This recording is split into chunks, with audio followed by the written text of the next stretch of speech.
বাবা, এই ছোট লোকটার সাথে তুমি আমার বিয়ে দিতে চাইছো কেন বলো তো? ওর কি কোনো যোগ্যতা আছে তোমার জামাই হওয়ার? আর আমার কথা একবারও ভাবলে না? ও তো আমার বাড়ির চাকর হওয়ারও যোগ্য না।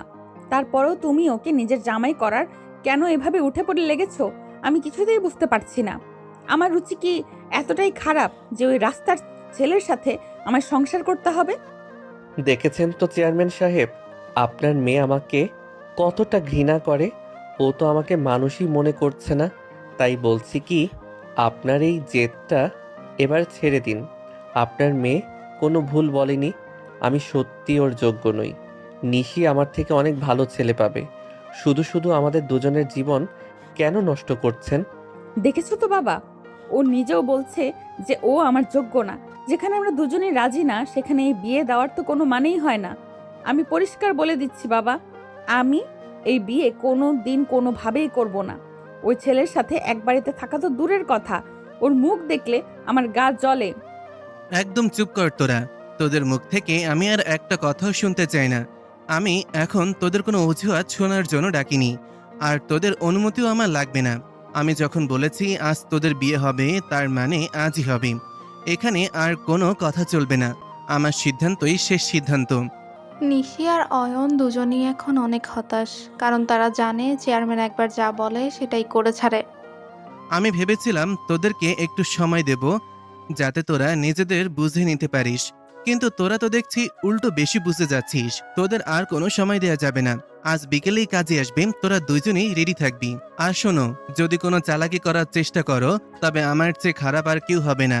আমি ঠিক কতটা খারাপ হতে পারি সেটা খুব ভালো করেই জানিস। অফিস থেকে বের হয়ে আসার সময় দুজনের মনেই ছিল অনেক রাগ আর দুঃখ। অসহ্য! বাবা আবারও নিজের সিদ্ধান্ত আমার উপর চাপিয়ে দিচ্ছে। আমি কেন এই ফালতু ছেলেটাকে বিয়ে করব? আমার নিজের কি কোনো পছন্দ অপছন্দ নেই? সব বাবার পছন্দ মতোই হতে হবে? রাগে আর দুঃখে নিশি অফিসের বাইরে একটা চেয়ারে জোরে লাথি মারে আর নিজের চুল টেনে পাগলের মতো চিৎকার করতে লাগলো। এই যে নিশি সাহেব, এই এক গ্লাস পানি নিন, খেয়ে শান্ত হন। তুমি কোন সাহসে আমার সামনে আসার সাহস করলে? এই গ্লাস সরাও আমার সামনে থেকে। আমার মেজাজ এমনিতেই খারাপ হয়ে আছে, এখন রাগ দেখালে কিন্তু ভালো হবে না। সব তোমার চাল, তাই না? আমার উপরে রাগ দেখিয়ে এখন আর কোনো লাভ আছে? দেখলেনই তো, আপনার বাবা কোনো কথাই শুনলেন না। তিনি তো মানলেনই না যে আমি আপনার যোগ্য নই। এখন চিৎকার না করে বরং পরিস্থিতিটা মেনে নেওয়ার চেষ্টা করুন। আপনার বাবা যা বলে তার বাইরে যাওয়ার ক্ষমতা তো আপনারও নেই, আমারও নেই। ঠিক আছে বাবা, তুমি যখন ঠিক করেছো আজই আমাদের বিয়ে দিবে, তাহলে তাই হবে। তবে একটা কথা মনে রেখো বাবা, তুমি যদি চলো ডালে ডালে, তবে আমি চলবো পাতায় পাতায়। আমি কার রক্ত আর কার সন্তান সেটা তোমাকে আজ আমি হাড়ে হাড়ে বুঝিয়ে দেব। তুমি চাইছো তো আমরা বিয়ে করি, ঠিক আছে বিয়ে করব। কিন্তু তুমি যেভাবে মনের মতো করে একটা আদরের সংসারের স্বপ্ন দেখছো, আদতেও সেই সংসারটা সেভাবে হবে কি না সেটা আমি অন্তত গ্যারান্টি দিতে পারছি না। নিশি, আপনি হঠাৎ এসব কি বলছেন? আপনি কি নিজের জেদ আর সাহস সব হারিয়ে পুরোপুরি ভেঙে পড়লেন নাকি? এভাবে পরিস্থিতির কাছে বিনা যুদ্ধে হার মেনে নিলে তো আমাদের দুজনের জীবনই চিরকালের মতো তছনছ হয়ে যাবে। একটু আগেই তো কত বড় বড় কথা বলছিলেন, কত প্রতিবাদ করছিলেন, আর এখন বাবার এক ধমকেই বলছেন বিয়ে করবেন। আপনার কি মাথা ঠিক আছে? অয়ন, তুই একদম বেশি কথা বলবি না। আমি কি বলছি আর কেন বলছি সেটা বোঝার ক্ষমতা তোর এই সস্তা ঘিলুতে নেই। তোর মতো একটা সামান্য যোগ্যতাহীন ছেলের সাথে আমি তর্কে জড়াতে চাই না। বাবা তার ক্ষমতার দাপট দেখাচ্ছে তো, এবার আমি দেখাবো আমি ঠিক কার মেয়ে। বাবা চেয়েছেন বিয়ে হবে, বেশ তো, আমি তো আর না করছি না। তুমি ভাবছো একটা ছোট লোকের সাথে বিয়ে দিয়ে আমার ডানা কেটে খাঁচায় ভরবে? তুমি ভুল ভাবছো বাবা। এই অয়নকে দিয়েই আমি এমন এক খেলা শুরু করব যে তুমি নিজের সিদ্ধান্ত নিয়ে নিজেই আফসোস করতে বাধ্য হবে। ওর জীবনটাকে আমি জ্যান্ত নরক বানিয়ে দিব। চেয়ারম্যান সাহেব ঘর থেকে বেরিয়ে যাওয়ার পর নিশি অয়নকে ইশারায় বাইরে আসতে বলে। তারা দুজনেই অফিসের পেছনের নির্জন বাগানটায় থামে, যেখানে মানুষের আনাগোনা নেই। আপনি কি সত্যিই রাজি হলেন, নাকি বাবার ভয়ে নাটক করছেন? আপনি তো খুব ভালো করেই জানেন আপনার বাবা ঠিক কতটা ভয়ঙ্কর লোক। একবার যদি কাজী এসে সই নিয়ে নেয় তবে কিন্তু আর ফেরার কোনো পথ থাকবে না। তখন কিন্তু সারা জীবন আমার মতো একটা সাধারণ ছেলের সাথে এক ছাদের নিচে কাটাতে হবে। একবার শান্ত হয়ে ভেবে দেখুন নিশি, এটা আবেগের জায়গা না। আর তুমি ঘুণাক্ষরেও টেরও পাবে না। চুপ একদম, এখানে নেই। চলো আমার সাথে, আরো আড়ালে চলো। তোর সাথে আমার অনেক জরুরি কথা আছে। একটা বিশাল পরিকল্পনা করা বাকি আছে। দেওয়ালেরও কান আছে অয়ন। অফিসের ভেতরে কথা বললে সব কথা বাবার কানে চলে যাবে। এমনকি অফিসের এই করিডোরেও প্রতিটা কোণায় বাবার লোক আছে। এখানে মুখ খুললে আমার সব পরিকল্পনা মাটি হয়ে যাবে। নিশি দ্রুত পায়ে বাগানটার আরো ভেতরে ঘন গাছের আড়ালে গিয়ে দাঁড়ায়। তার শান্ত কিন্তু তীক্ষ্ণ দৃষ্টি দেখে অয়ন যেন নিজের অজান্তেই শিউরে উঠল। এখন বলুন তো, কি পরিকল্পনা করেছেন? আপনি আমাকে নিয়ে ঠিক কি করতে চাইছেন?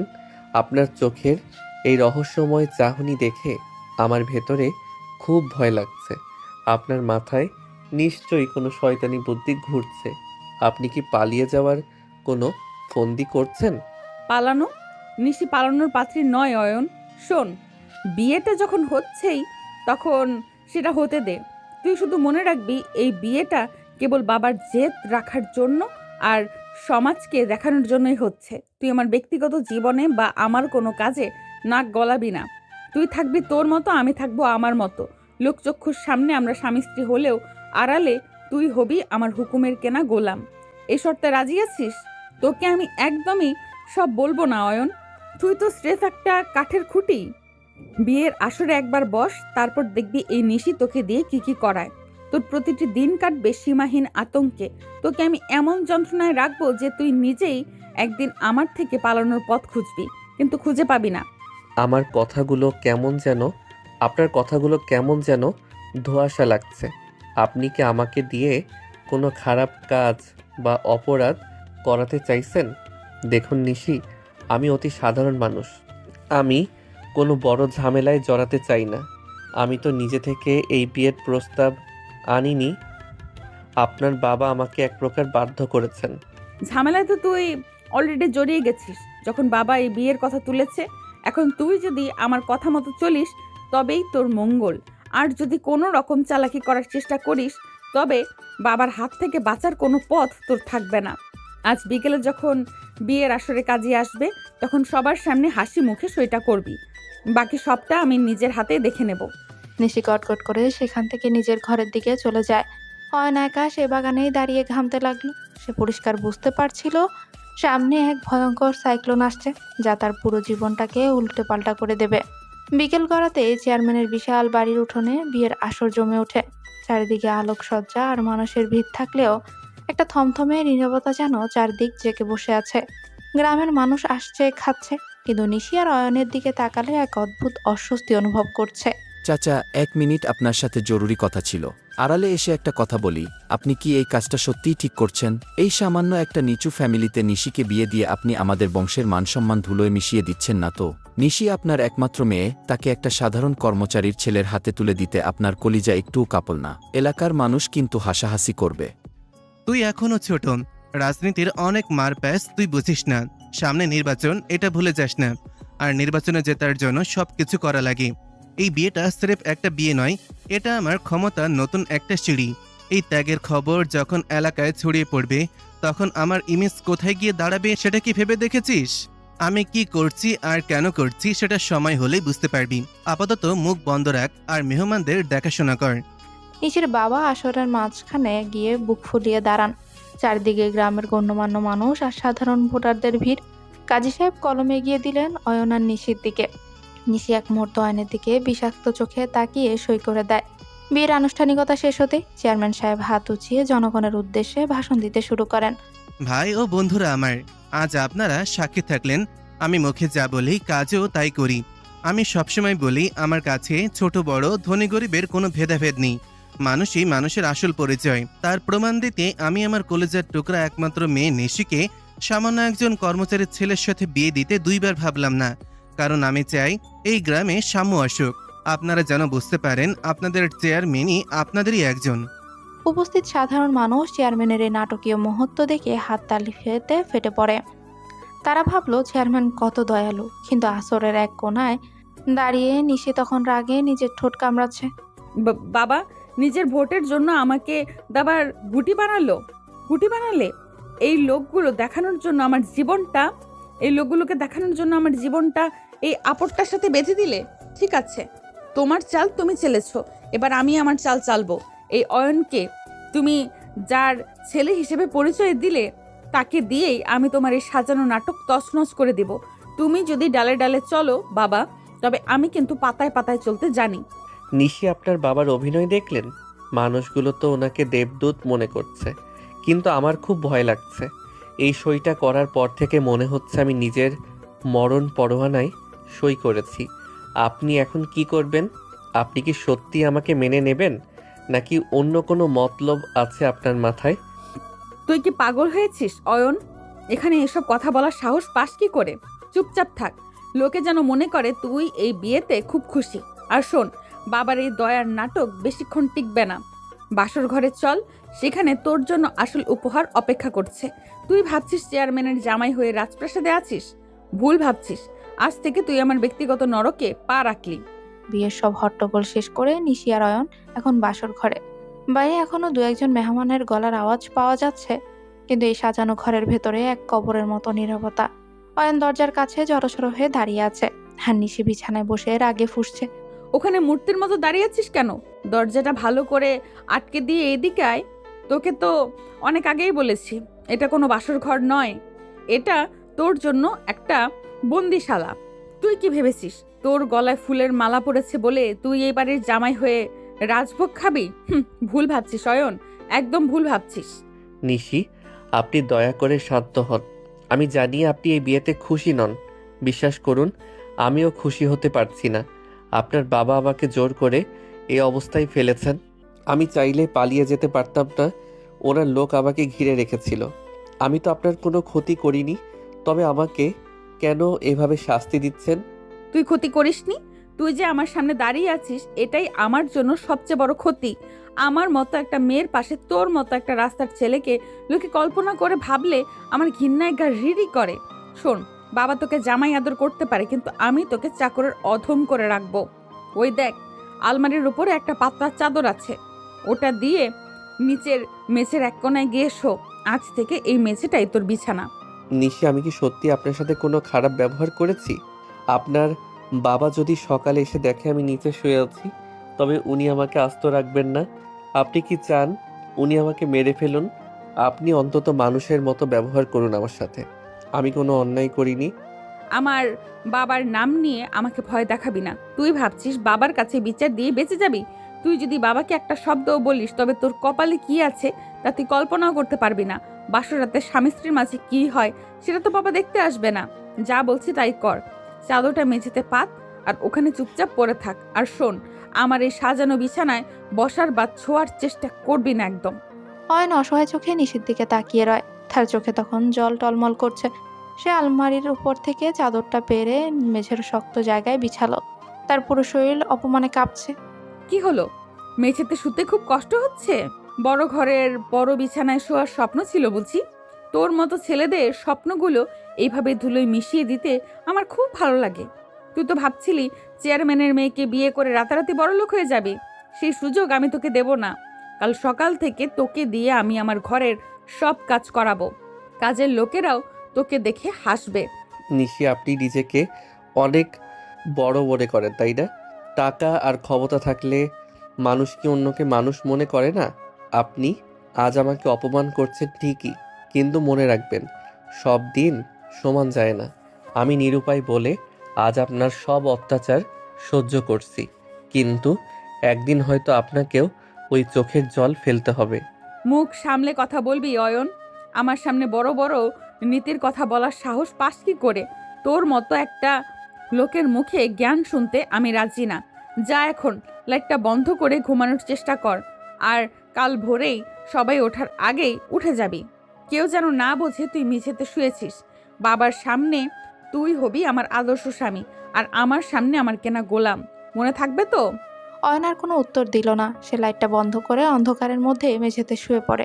নিশি বিছানায় আয়েশ করে শুলেও তার মনে কোনো শান্তি নেই। তার মাথায় শুধু ঘুরছে কিভাবে অয়নকে ব্যবহার করে তার বাবার সেই দয়ার সাগর ইমেজটা ভেঙে দেওয়া যায়। বাবা, তুমি তো রাজনীতি করতে গিয়ে আমার জীবনটা নষ্ট করলে।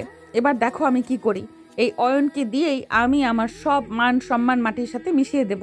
লোকে যখন জানবে তোমার জামাই আসলে তোমারই বাড়িতে গোলামি করে, তখন তোমার ওই সাম্য আর ভেদাভেদহীন কথাগুলো লোকে হাসির ছলে উড়িয়ে দেবে।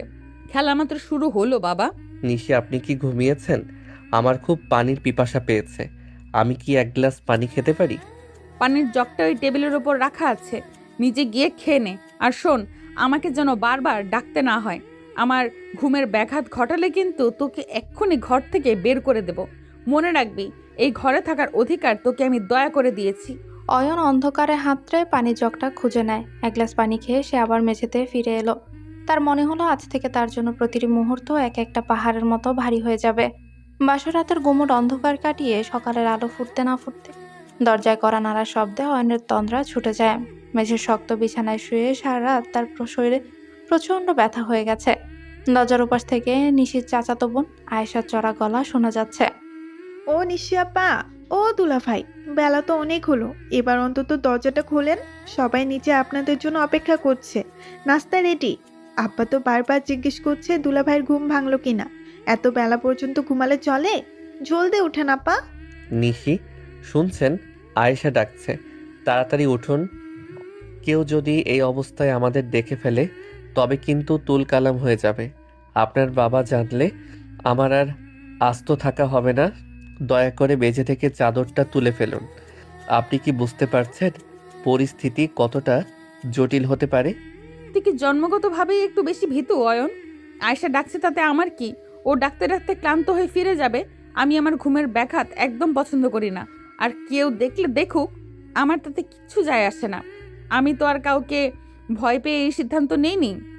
নিশি, আপনি কি পাগল হয়ে গেছেন? আপনি তো বেশ আয়েশ করে বিছানায় বসে আছেন। আপনার মুখে কোনো দুশ্চিন্তার ছাপই নেই। আপনি একদম চিল মুডে রয়েছেন, অথচ বাইরে সবাই আমাদের ডাকছে। আপনার মনে কি একটু ভয় নেই? কেউ যদি দরজার ফাঁক দিয়ে দেখে ফেলে যে আমি মেঝেতে শুয়ে আছি, তবে তো কেলেঙ্কারি হয়ে যাবে। আপনার চিন্তা হচ্ছে না? একদমই না, বিন্দুমাত্র চিন্তা হচ্ছে না আমার। বরং আমার ভালোই লাগছে এটা ভেবে যে খেলাটা এবার জমবে। আমি আমার বাবাকে এবার হাড়ে হাড়ে বুঝিয়ে দেব যে আমার সাথে চালাকি করা বা আমার ওপর জোর খাটানোর শাস্তি কি হতে পারে। বাবা চেয়েছেন আমি সংসার করি, ঠিক আছে, আমি সংসার করছি। কিন্তু সেই সংসারের আসল চেহারাটা যখন সবার সামনে আসবে, তখন বাবার ওই সম্মানের মুখোশটা খসে পড়বে। তুই শুধু দেখে যা আমি কি করি। নিশি বিছানা থেকে হাই তুলে নামে। সে আয়নার সামনে দাঁড়িয়ে নিজের চুলগুলো ঠিক করে নেয়। অয়ন তাড়াহুড়ো করে মেঝে থেকে চাদর আর বালিশ আলমারির উপর লুকিয়ে ফেলল। নিশি তখনও রহস্যময় হাসি দিচ্ছে। অয়ন, দরজাটা খোলার আগে শোন, বাইরে যাওয়ার পর তুই আমার সামনে একদম স্বামী সাজার চেষ্টা করবি না। সবার সামনে আমি নাটক করব ঠিকই, কিন্তু আড়ালে তুই যেন তোর সীমা ভুলে না যাস। এখন যা, ওয়াশরুম থেকে ফ্রেশ হয়ে আয়। তোর ওই ফ্যাকাশে মুখ দেখলে সবাই সন্দেহ করবে। অয়ন দ্রুত ফ্রেশ হয়ে নেয়। নিশিও তার সাজগোজ শেষ করে দরজার দিকে এগিয়ে এলো। কিন্তু হুট করে নিশি থামতে পেছন থেকে দ্রুত হেঁটে আসা অয়ন নিজেকে সামলাতে পারল না। আরে, আপনি হঠাৎ থেমে গেলেন কেন? আমি তো আপনার গায়েই পড়ে যাচ্ছিলাম। থামলাম কারণ তোর জামার কলারটা ঠিক নেই। বাবা দেখলে ভাববে আমি তোকে মারধর করেছি। নিশি হুট করে অয়নের কলার টেনে ধরে। অয়ন অপ্রস্তুত হয়ে নিশির একদম কাছাকাছি চলে আসে। দুজনের নিঃশ্বাস একে অপরের মুখে লাগছে। অয়ন নিশির চোখের দিকে তাকাতেই দেখে সেখানে এক অদ্ভুত মায়া আর জেদ মিশে আছে। নিশি খুব যত্নে অয়নের কলারটা ঠিক করে দিচ্ছিল, কিন্তু তার স্পর্শে একটা অদ্ভুত বিদ্যুৎ খেলে গেল অয়নের শরীরে। নিশি, আপনি আপনি খুব কাছে চলে এসেছেন। কেউ দেখলে ভুল বুঝবে। আপনি কি চাইছেন আমি আপনার খুব কাছে থাকি? আপনার গায়ের পারফিউমের গন্ধে আমার মাথা ঝিমঝিম করছে। একটু সামনে আয়, একদম বাজে কথা বলবি না। আমি শুধু নাটকটা নিখুঁত করার চেষ্টা করছি। তুই কি ভেবেছিস তোর প্রেমে পড়ে গেছি? শোন অয়ন, তুই দেখতে মন্দ না, কিন্তু তোর ব্যক্তিত্ব ওই রাস্তার ধুলোর সমান। তোর মতো ছেলেকে আমি স্রেফ ঘৃণা করি। এই যে তোর এত কাছে দাঁড়িয়ে আছি, এটা শুধু বাইরের লোকজনকে দেখানোর জন্য একটা রিহার্সাল, যাতে আমরা বাইরে বেরোলে কেউ বুঝতে না পারে ভেতরে আমাদের কি অবস্থা। আপনার এই রহস্য আমি কোনো দিন বুঝতে পারবো না নিশি। আপনি একদিকে আমাকে নরক যন্ত্রণার কথা বলছেন, আবার অন্যদিকে এভাবে কাছে এসে আমাকে পাগল করে দিচ্ছেন। আপনি ঠিক কী চান? আপনার এই টক ঝাল মিষ্টি স্বভাব সামলানো আমার পক্ষে অসম্ভব হয়ে যাচ্ছে। তোকে বুঝতে হবে না, তুই শুধু তোর কাজ করবি। এখন দরজাটা খোল আর মুখে একটা কৃত্রিম হাসি রাখ। মনে রাখবি তুই এই বাড়ির সিনিয়র জামাই। এখন সবার সামনে তোর ভাবমূর্তি রক্ষা করার দায়িত্ব তোর, কিন্তু ঘরের ভেতরে তুই আমার ওই চাদরের মতোই নগণ্য। নিশি নিজের দরজার ছিটকিনি খুলল। বাইরে আয়শা দাঁড়িয়েছিল। নিশি আর অয়নকে একসাথে খুব কাছে দাঁড়িয়ে থাকতে দেখে আয়শা মুচকি হাসে। ও মা, আপনারাও তো দেখছি খুব রোমান্টিক মুডে আছেন। এত সকালে কলার ঠিক করে দেওয়া হচ্ছে বুঝি? আমি তো ভাবলাম দুলাভাই বুঝি আপনাকে ভয় পেয়ে ঘরের কোনায় লুকিয়ে আছে, কিন্তু আপনাদের দেখে তো মনে হচ্ছে আপনারা গতকালই সব মান অভিমান ভুলে গেছেন। আয়শা, বেশি কথা বলিস না তো। দুলা ভাইয়ের প্রতি আমার টান কতটুকু সেটা তো তোরা বাইরে থেকে বুঝবি না। এখন চল, বাবার সামনে যেতে হবে। অয়ন, চলো আমার সাথে। নিশি অয়নের হাতটা শক্ত করে ধরে। অয়ন অবাক হয়ে নিশির দিকে তাকাতেই নিশি তার হাতের উপর নখ দিয়ে একটা চিমটি কাটে। অয়ন ব্যথায় চিৎকার করতে গিয়েও হাসি মুখে সামলে নেয়। তারা দুজন একসাথে ড্রয়িং রুমের দিকে এগিয়ে গেল, যেখানে চেয়ারম্যান সাহেব নাস্তার টেবিলে বসে গম্ভীর মুখে তাদেরই অপেক্ষা করছেন। ড্রয়িং রুমে পা রাখতে এক অদ্ভুত থমথমে পরিবেশ টের পেল অয়ন। নাস্তার টেবিলে চেয়ারম্যান সাহেব এক হাতে খবরের কাগজ আর অন্য হাতে চায়ের কাপ নিয়ে বসে আছেন। নিশি অয়নের হাত এমনভাবে ধরে রেখেছে যেন তারা পৃথিবীর সবচেয়ে সুখী দম্পতি, কিন্তু নিশি অয়নের হাতে এমনভাবে নখ বসিয়ে রেখেছে যে অয়ন ব্যথায় নীল হয়ে যাচ্ছে, অথচ মুখে হাসি বজায় রাখতে হচ্ছে। তোদের তো উঠতে অনেক বেলা হলো, বিয়ের পরের প্রথম সকাল। আমি আশা করেছিলাম তোরা ভোরেই টেবিলে থাকবি। অয়ন, বসো এখানে। আমাদের বাড়ির জামাই হিসেবে এখন থেকে এই চেয়ারটা তোমার। নিশি, তুইও অয়নের পাশে বস। বাবা, আসলে আমার জামাইয়ের কাল সারা রাত একটুও ঘুম হয়নি। একে তো নতুন জায়গা, তার উপর আমি তো সারাক্ষণ ওকে এটা সেটা বলে জ্বালাতন করেছি। আসলে অয়ন মানুষটা এত সহজ সরল যে ওকে একটু রাগাতে আমার খুব ভালো লাগে। ওই সকালের ঘুমটা একটু গভীর হয়ে গেছিল। কিছু মনে করো না বাবা। ভালো, খুব ভালো। তোমাদের মধ্যে মিল থাকাটাই জরুরি। অয়ন, তুমি সংকোচ করো না। এখন থেকে এটা তোমার নিজের বাড়ি। আমি চাই এলাকার সবাই জানুক আমার জামাই আমার সাথেই থাকে। সামনে নির্বাচনের কাজ শুরু হবে। তোমাকে তো অনেক বড় একটা দায়িত্ব দেব আমি। তোমার মতন একজন বিশ্বস্ত লোকই তো আমার দরকার। জি চেয়ারম্যান সাহেব, আপনি যা বলবেন তাই হবে। আমি আপনার আদেশ পালন করতে সবসময় প্রস্তুত। আপনি আমাকে যোগ্য মনে করেছেন, এটাই আমার কাছে অনেক বড় পাওয়া। আসলে নিশি আমাকে খুব ভালোভাবে আগলে রেখেছে, আমার কোনো সমস্যা হতে দিচ্ছে না। ও আমাকে অনেক সাহায্য করছে সব বুঝতে। বাবা দেখো, তোমার জামাই লজ্জা পেয়ে মুখ নিচু করে আছে। ও কি জানে না ওর বউ এখন ওই বাড়ির সিনিয়র মেম্বার? আমার কথার অবাধ্য হওয়ার ক্ষমতা তো ওর নেই। অয়ন, এই নাও মাংসটা খাও। তুমি তো কাল রাতেও ঠিকমতো কিছু খাওনি। বাবার সামনে লজ্জা পাওয়ার কিছুই নেই। আমি তো আছি তোমার খেয়াল রাখার জন্য। নিশি, তুই দেখছি জামাইকে শাসন করা শুরু করেছিস। ঠিক আছে, তবে মনে রাখিস অয়ন এখন থেকে আমাদের মান সম্মান। অয়ন, খাওয়া দাওয়ার পর তুমি একটু আমার সাথে স্টাডি রুমে আসবে। তোমার চাকরির ব্যাপারেও একটা বড় সিদ্ধান্ত নিয়েছি। নিশি, আপনি দয়া করে আর কিছু দেবেন না, আমার পেট ভরে গেছে। চেয়ারম্যান সাহেব, আমি আসছি আপনার সাথে। আপনি একটু সময় দিলেই আমি হাজির হব। কেন বাবা? বাবার সাথে কথা তো পরে হবে, আগে আমার সাথে একটু বাগানে চলো। বাবা, তুমি তো জানো বিয়ের পরের প্রথম সকালে একটু সময় একা কাটাতে হয়। তুমি কি এখনই ওকে কাজে লাগিয়ে দেবে? জামাইয়ের সাথে আমারও তো কিছু ব্যক্তিগত আলাপ আছে। আচ্ছা ঠিক আছে, যা তোরা ঘুরে আয়। তবে বেশিক্ষণ না নিশি, রাজনীতির ময়দানে সময় খুব দামি। অয়নকে ছাড়া আমার অনেক মিটিং অসম্পূর্ণ থেকে যাবে। নিশি অয়নকে এক প্রকার টেনে বাগানের একদম নির্জন কোনায় নিয়ে আসে। সেখানে নিয়ে নিশি হুট করে অয়নের হাত ছেড়ে দেয়।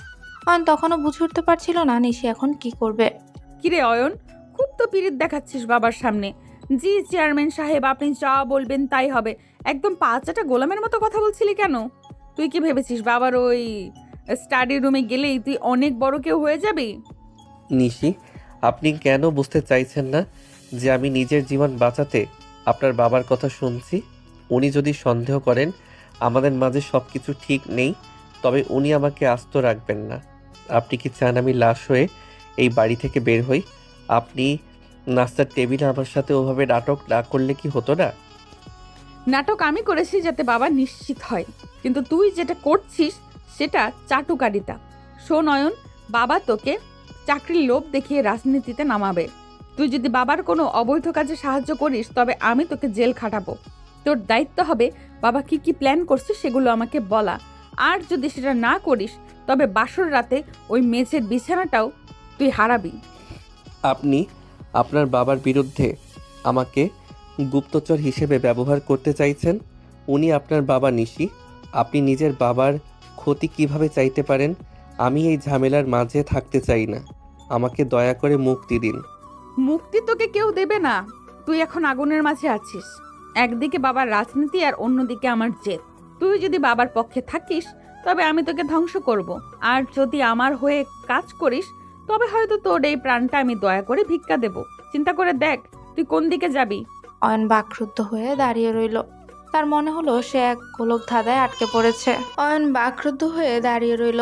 তার মনে হলো সে এক গোলক ধাঁধায় আটকে গেছে। ঠিক সেই মুহূর্তে আয়েশা দূর থেকে চিৎকার করে ডাকলো, কারণ বাড়ির ভেতর থেকে কোনো এক জরুরি ফোন এসেছে যা চেয়ারম্যান সাহেবকে বিচলিত করে তুলেছে। অয়ন আর নিশি দুজনেই দ্রুত বাড়ির ভেতর দৌড়ে গেল, এক অজানা উত্তেজনার টানে। আয়েশার চিৎকারে বাগানের নিস্তব্ধতা ভেঙে গেল। অয়ন ভয় পেয়ে বাড়ির দিকে তাকালেও নিশি নড়ল না। সে স্থির হয়ে দাঁড়িয়ে রইল। হাত তার ঠোঁটের কোণে ফুটে উঠল এক পৈশাচিক তৃপ্তির হাসি। তার মানে খেলাটা শুরু হয়ে গিয়েছে। আমি যতটা সময় চেয়েছিলাম তার আগেই দানটা পড়ে গেল। বাহ, রাজনীতি তো বেশ ভালোই জমে উঠেছে দেখছি। নিশি, আপনি কি বলছেন এসব? কিসের খেলা শুরু হয়েছে? আর আপনি ওভাবে হাসছেন কেন? জরুরি ফোন কল শুনে যে কেউ বিচলিত হয়, আর আপনি মনে মনে আনন্দ পাচ্ছেন। আপনি কি আগে থেকেই জানতেন কিছু একটা হতে চলেছে? আপনার কথাগুলো আমি একদমই বুঝতে পারছি না। তোকে বুঝতে হবে না অয়ন, তুই শুধু দেখে যা। আমি বলেছিলাম না বাবার ডালে ডালে চললে আমি পাতায় পাতায় চলি। বাবার তৈরি করা এই সিংহাসনে আমি নিজ হাতে আগুন দেব। তুই কি ভেবেছিস আমি শুধু তোর উপর অত্যাচার করার জন্য এই বিয়েতে রাজি হয়েছি? না অয়ন, আমার লক্ষ্য অনেক বড়। এখন চল বাড়ির ভেতরে গিয়ে বাবার ওই আতঙ্কিত মুখটা দেখে আসি। নিশি হুট করে অয়নের হাতটা শক্ত করে ধরে, আর তার হাতের আঙ্গুলগুলো অয়নের হাতের আঙ্গুলের সাথে নিবিড়ভাবে মিশে গেল। হঠাৎ করে নিশির এমন স্পর্শে অয়ন থমকে দাঁড়ায়। তার সারা শরীরে এক অদ্ভুত শিহরণ বয়ে গেল। নিশি, আপনি বারবার এভাবে আমার হাত ধরছেন কেন? একবার আপনি আমাকে ঘৃণা করছেন বলছেন, এবার আবার পরক্ষণে এভাবে কাছে আসছেন। আপনার স্পর্শে আমার ভেতরটা কেন জানি ওলট পালট হয়ে যাচ্ছে। দয়া করে এভাবে আমাকে বিচলিত করবেন না। আমি আপনার চালের কোনো দাবার গুটি হতে চাই না। বেশি নাটক করবি না অয়ন। তোর হাত ধরেছি কারণ এখন আমাদের বাড়ির ভেতরে ঢুকতে হবে। সবাই যেন দেখে আমরা কত বড় প্রেমিক জুটি। তোর শিহরণ হচ্ছে না কি হচ্ছে তা শোনার সময় আমার নেই। তোর হাতটা আমার কাছে শুধু একটা অভিনয়ের অংশ। এখন চল আমার সাথে। নিশি প্রায় টেনে অয়নকে ড্রয়িং রুমে নিয়ে এলো। সেখানে গিয়ে দেখা গেল চেয়ারম্যান সাহেব ফোন কানে নিয়ে সোফায় ধপ করে বসে পড়েছে। ওনার কপালে বিন্দু বিন্দু ঘাম জমছে, আর চোখের দৃষ্টি শূন্য হয়ে গেছে। এটা কিভাবে সম্ভব? আমার বিশ্বস্ত লোকগুলো এভাবে আমার পিঠে ছুরি মারল? আমার গোদামে রাখা সব চাল আর গম পুলিশ কিভাবে হানা দিয়ে ধরলো? এটা তো গোপন থাকার কথা ছিল। কেউ একজন আমার ভেতরের সব খবর পুলিশের কাছে পৌঁছে দিয়েছে, কিন্তু কে? কার এত বড় সাহস? বাবা কি হয়েছে তোমার? অতটা বিচলিত দেখাচ্ছে কেন তোমাকে? ফোন রাখার পর থেকে তো তোমার চেহারা একদম ফ্যাকাশে হয়ে গেছে। কোনো খারাপ খবর এসেছে নাকি? তোমার গুদাম নিয়ে কোনো ঝামেলা হয়েছে? নিশি, আমার সাজানো গোছানো বাগান নষ্ট হতে চলেছে। কেউ একজন আমার দীর্ঘদিনের জমানো সম্মানে কালি দিয়েছে। পুলিশ আমার অবৈধ মালের সব হদিস পেয়ে গেছে। নির্বাচন তো পরের কথা, এখন জেল থেকে বাঁচাই কঠিন হয়ে যাবে। কে এই কাজটা করতে পারে আমি কিছুই ভেবে পাচ্ছি না। অয়ন, তুমি কি কাউকে কিছু বলেছিলে? আমার স্টাডি রুমের খবর কি বাইরে গেছে? না না চেয়ারম্যান সাহেব, আমি তো কাল থেকে নিশির সাথেই আছি। আমি কাউকে কিছু বলিনি। আর আমি তো আপনার এসব কাজের হদিসও জানি না। আপনি আমাকে সন্দেহ করবেন না দয়া করে। আমি আপনার সাথেই আছি। অয়নকে কেন সন্দেহ করছো বাবা? ও তো সকাল থেকে আমার নজরে নজরে আছে। ও তো তোমারই জামাই, ও কেন তোমার ক্ষতি করবে? বরং খোঁজ নাও তোমার আশেপাশে থাকা ওই চামচাদের মাঝে কেউ গাদ্দারি করেছে কিনা। তবে শোনো বাবা, পাপ ছাড়লে কি আর বাপকে ছাড়ে? কোনো একটা ভুল তো তুমি করেছই। খুব তো সাম্যের ভাষণ দিয়েছিলে আসরে। এবার দেখো তোমার ইমেজ কিভাবে মাটির সাথে মিশে যায়। পুলিশের কাছে ওই খবরগুলো আমিই পাঠিয়েছি অয়নের ফোন ব্যবহার করে। এখন পুলিশও জানবে আর গ্রামবাসীও জানবে যে তাদের মহান চেয়ারম্যান আসলে কতটা দুর্নীতিবাজ। অয়নকে সন্দেহ করে কোনো লাভ নেই বাবা, তোমার আসল শত্রু তোমার পাশেই বসে আছে। নিশি, আপনি ওভাবে বাবার দিকে তাকিয়ে আছেন কেন? আপনার চোখে আমি এক অদ্ভুত উল্লাস দেখতে পাচ্ছি। আপনি কি সত্যি কিছু একটা করেছেন? আপনার কি একটু খারাপ লাগছে না আপনার বাবার এই অবস্থা দেখে? একদম চুপ অয়ন, একটা শব্দ উচ্চারণ করবি না। এখন শুধু নাটকটা দেখ। বাবা তুমি ভেঙে পড়ো না, আমি আছি না। আমরা একটা ব্যবস্থা ঠিকই বের করব। অয়ন চলো আমরা ওনার পাশে গিয়ে বসি, আর আমাদের ঐক্যবদ্ধ থাকাটা খুব জরুরি। নিশি অয়নকে নিয়ে চেয়ারম্যানের পাশে গিয়ে বসে এবং ওনার হাতটা মাথায় রাখলো, কিন্তু হারালে সে অয়নের হাতের উপর নখ দিয়ে চেপে ধরে যাতে অয়ন কোনো কথা বলতে না পারে। অয়ন ব্যথায় মুখ চুপ কোচকে ফেললেও নিশি সেই রহস্যময় শীতল চাহনির ভয়ে চুপ করে রইল। বাবার অবৈধ ব্যবসা আর আরো গোপন নথিপত্র আর ভিডিও প্রমাণ জোগাড় করতে নিশি গভীর রাতে পেছনের দরজা দিয়ে বেরিয়ে পড়ে। সে জানতো চেয়ারম্যানের পুরনো চালের মেলে একটা গোপন ঘর আছে যেখানে সব কালো টাকার হিসাব রাখা হয়। নিশি পা টিপে টিপে সে অন্ধকার ঘরে ঢোকার চেষ্টা করছিল। নিশি সন্তর্পণে মিলের ভেতর ঢোকার চেষ্টা করছিল। এই তো সেই জায়গা। আর যদি এখান থেকে ফাইলগুলো সরাতে পারি তবে বাবাকে আর কেউ বাঁচাতে পারবে না। দুর্নীতি দমন কমিশন একবার এই নথিপত্র হাতে পেলে বাবার জেল নিশ্চিত। রাজনীতি আর ক্ষমতার দম্ভ আমি আজ চুরমার করে দেব। কিন্তু মিলের ভেতরে এত আলো জ্বলছে কেন? পাহারা কি আগের চেয়ে বাড়িয়ে দেওয়া হয়েছে? চারপাশের থেকে টর্চের আলো তার উপরে এসে পড়ে। গোদামের ভেতর ওর পেতে থাকা একদল সশস্ত্র লোক তাকে ঘিরে ফেললো। তারা চেয়ারম্যানের নতুন ভাড়া করা ভাড়াটে গুন্ডা, যারা নিশিকে আগে কখনোই দেখেনি। কে রে তুই? এই মাঝরাতে চেয়ারম্যান সাহেবের গোপন গুদামে কি করছিস? মুখ খোল, নয়তো এই চাকু দিয়ে তোর গল চিরে দিব। নিশ্চয়ই তুই পুলিশের চোর, নয়তো প্রতিপক্ষের পাঠানো কোনো টিকটিকি। তোকে তো আজ জ্যান্ত কবর দিব আমরা। ওরে কালু, একে ধর, হাত পা বেঁধে ফেল। খবরদার, আমাকে ছোঁয়ার সাহস করবি না তোরা। তোরা জানিস আমি কে? তোরা এখানে কার পাহারায় আছিস? তোদের সাহস তো কম না, আমার গায়ে হাত দিতে আসিস। আমি যদি একবার মুখ খুলি তবে তোদের এই মিল থেকে লাশ বের হবে। আমি চেয়ারম্যানের মেয়ে। এই চোর এখন চেয়ারম্যানের মেয়ে সেজেছে? শোন ছড়ি, চেয়ারম্যানের মেয়ে এখন বাসর ঘরে ঘুমাচ্ছে। তুই বড় জোর কোনো নেতার রক্ষিতা হতে পারিস। অনেক বড় বড় কথা বলছিস দেখছি। সুন্দর মুখ দেখে মায়া করতে চেয়েছিলাম, কিন্তু তুই তো দেখি বিষাক্ত সাপের মতো ফোসফোস করছিস। রতন, একে ডেরা নিয়ে চল, চাবুক মারলে সব গড়গড় করে বলে দেবে। কালু যখন নিশিকে টেনে হিঁচড়ে নিয়ে যাওয়ার চেষ্টা করছিল এবং তার ওড়না ধরে হ্যাঁচকা টান দেয়, ঠিক তখনই অন্ধকারের আড়াল থেকে বাঘের মতো ঝাঁপিয়ে পড়ে অয়ন।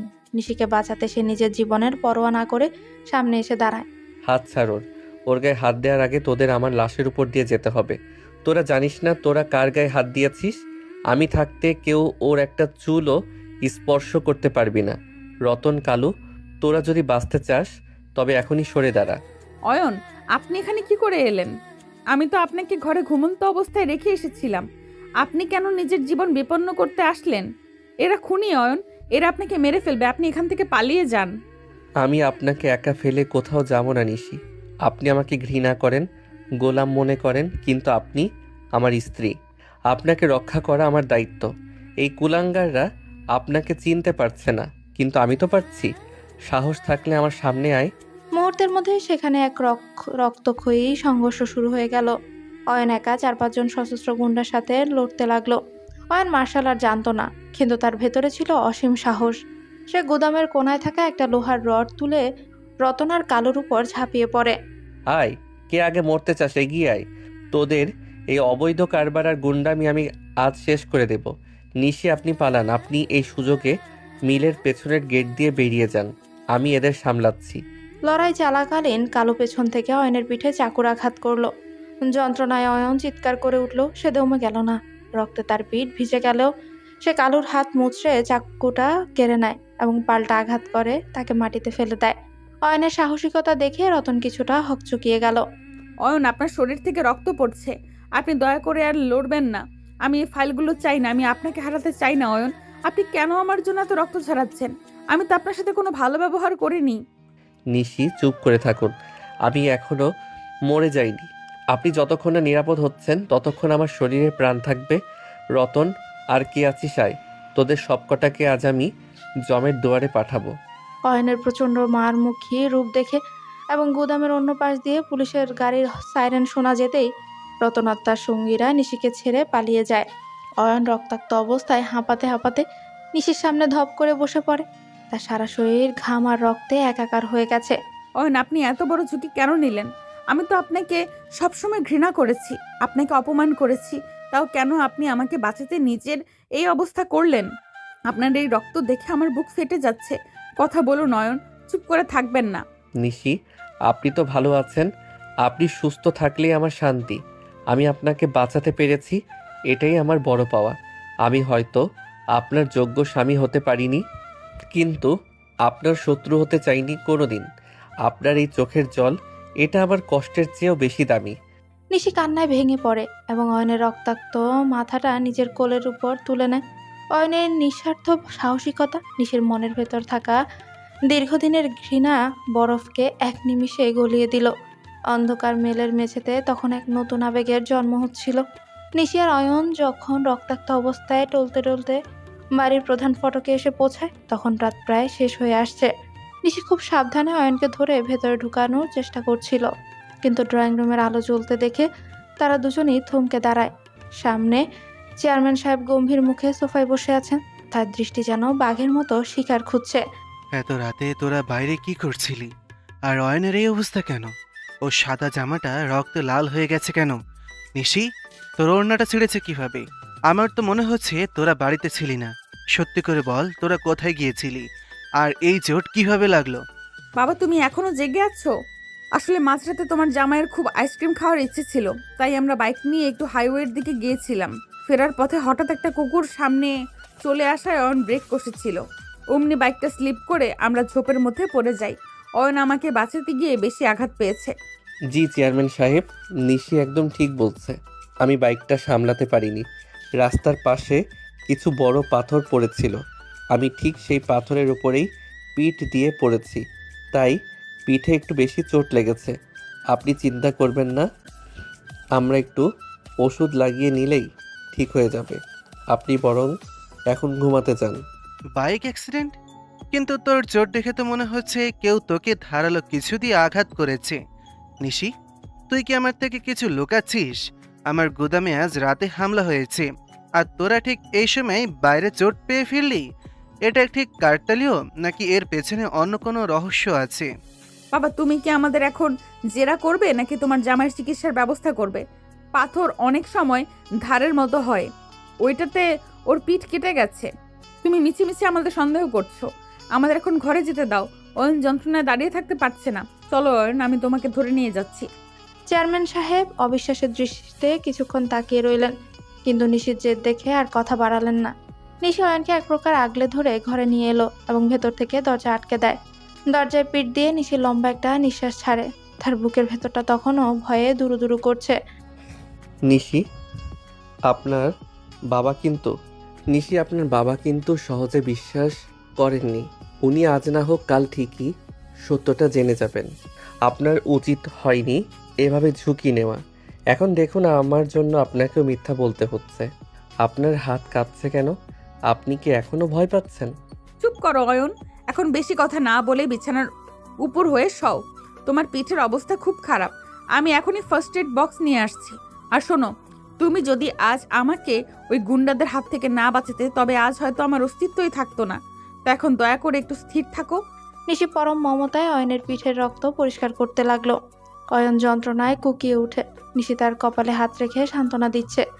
গত কয়েকদিনে তাদের মধ্যে যে ঘৃণা ছিল তা যেন এক নিমিষে কর্পূরের মতো উড়ে গেছে। দীর্ঘ 1 মাস ধরে নিশি অয়নের ছায়াসঙ্গী হয়ে রইল। দুজনের কেউই কাউকে কিছু না বললেও এক অদ্ভুত মায়া কাজ করছিল। অয়নি, স্যুপটা খেয়ে নাও। ডাক্তার বলেছে প্রোটিন না খেলে তোমার ক্ষত তাড়াতাড়ি শুকাবে না। আর আজ থেকে তোমাকে আর মেঝেতে শুতে হবে না। অন্তত যতদিন তোমার ক্ষত পুরোপুরি না শুকাচ্ছে তুমি বিছানায় থাকবে। আমি পাশের সোফায় ম্যানেজ করে নেব। নিশি, আপনি হঠাৎ পাল্টে গেলেন কেন? এই 1 মাস ধরে আপনি আমার যেভাবে সেবা করছেন তাতে আমার মনে হচ্ছে আমি কোনো স্বপ্নে আছি। আপনি আগে আমাকে তুই ছাড়া কথা বলতেন না, এখন আপনার স্বরে এক ধরনের মায়া। আপনি কি এখনো আমার উপর রেগে আছেন? অয়ন, নিজের যত্ন নেওয়া শেখো। আমি তোমার উপর রেগে আছি কিনা সেটা বড় কথা নয়, বড় কথা হলো তুমি এই বাড়ির বড় জামাই। তোমার কিছু হলে বাবার সম্মান যাবে।